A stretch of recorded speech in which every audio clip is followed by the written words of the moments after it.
brought to you by Palvi Agrico. आता शेतीसाठी जे काही लागणार ते घरपोच मिळणार, तेही मोबाईलच्या एका क्लिकवर. इराणचे सर्वोच्च नेते आयातुल्ला खोमेनी यांच्या मृत्यूनंतर इराण आता आक्रमक झालाय. इराणने मध्य आशियातील अमेरिकेच्या लष्करी तळांवर हल्ले चढवलेत. इराणने 40 दिवसांचा दुखावटा देखील जाहीर केलाय. एकटा इराण अमेरिका आणि इस्रायल सोबत लढताना दिसतोय. इराण माघार घेईल अशी अमेरिकेला शक्यता वाटत होती, परंतु इराणने माघार न घेता प्रत्युत्तर देण्यास आता सुरुवात केली आहे. आयातुल्ला खोमेनी हे अधिकाऱ्यांशी गुप्त बैठक करत असताना त्यांच्यावर अमेरिकेकडून हल्ला झाला. या हल्ल्यात त्यांचा मृत्यू झालेला आहे. दुसरीकडे त्यांच्या घरावर देखील हल्ला चढवण्यात आला, ज्यात त्यांच्या जवळच्या नातेवाईकांचा मृत्यू झालाय. या हल्ल्यानंतर इराण आक्रमक झालाय. हे बलिदान व्यर्थ जाणार नाही असं इराणच्या मीडियाकडनं आता म्हणण्यात येत आहे. आम्ही मृत्यूचा बदला घेणार असं देखील आता इराणकडनं सांगण्यात आलंय. त्याचबरोबर अमेरिका इस्रायलला मोठी किंमत मोजावी लागेल असं देखील इराणने आता म्हटलंय.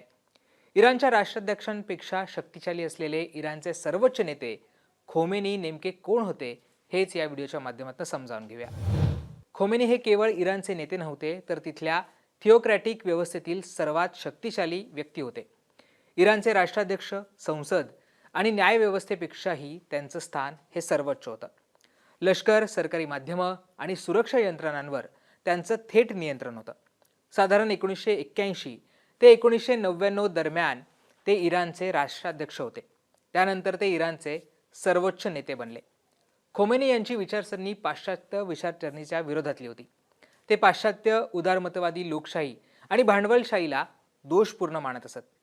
ते अमेरिकेला महासैतान तर इस्रायलला छोटा सैतान असं म्हणत असत.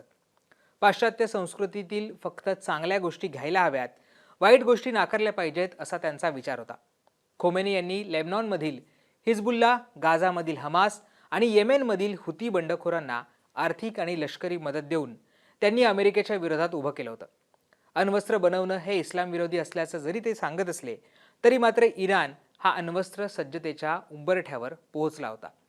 इराणमध्ये जेव्हा केव्हा लोकशाही किंवा हक्कांची मागणी झाली, तेव्हा खोमेनी यांनी त्याला कठोरपणे विरोध केला आणि ती मोडून काढली होती. खोमेनी यांचा मृत्यू झाल्यानंतर त्यांचा वारसदार कोण असा आता प्रश्न विचारला जातोय. खोमेनी यांचे पुत्र मोज्तबा खोमेनी यांचं नाव सध्या चर्चेत आहे. अमेरिका, इस्रायल आणि इराणचं युद्ध का सुरू झालं हे देखील समजून घेणं तितकंच महत्त्वाचं आहे.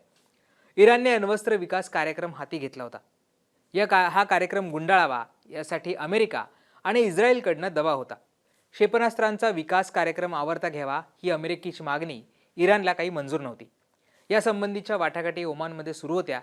त्या संपण्याच्या आधीच अमेरिका आणि इस्रायलने इराणवर हल्ले सुरू केले. या हल्ल्यानंतर तुम्ही युद्ध सुरू केलं, याचा शेवट आम्ही करणार असं इराणने सांगितलंय. दरम्यान या युद्धामुळे विमान वाहतुकीवर आता मोठ्या प्रमाणावर परिणाम झालाय. भारतातील अनेक नागरिक हे दुबई आणि इतर ठिकाणी अडकून पडलेत. भारतातून जाणाऱ्या अनेक फ्लाईट्स या सगळ्या युद्धामुळे रद्द करण्यात आल्या आहेत. अनेक देशांची हवाई हद्द देखील या सगळ्यामुळे बंद करण्यात आली आहे. त्यामुळे आता हे युद्ध कधी थांबणार हे पाहणं महत्त्वाचं असणार आहे. तुम्हाला या सगळ्याबद्दल काय वाटतं हे मला कमेंट करून सांगायला विसरू नका. आणि मुंबई तकला सबस्क्राईब केलं असेल ते सुद्धा करा. धन्यवाद.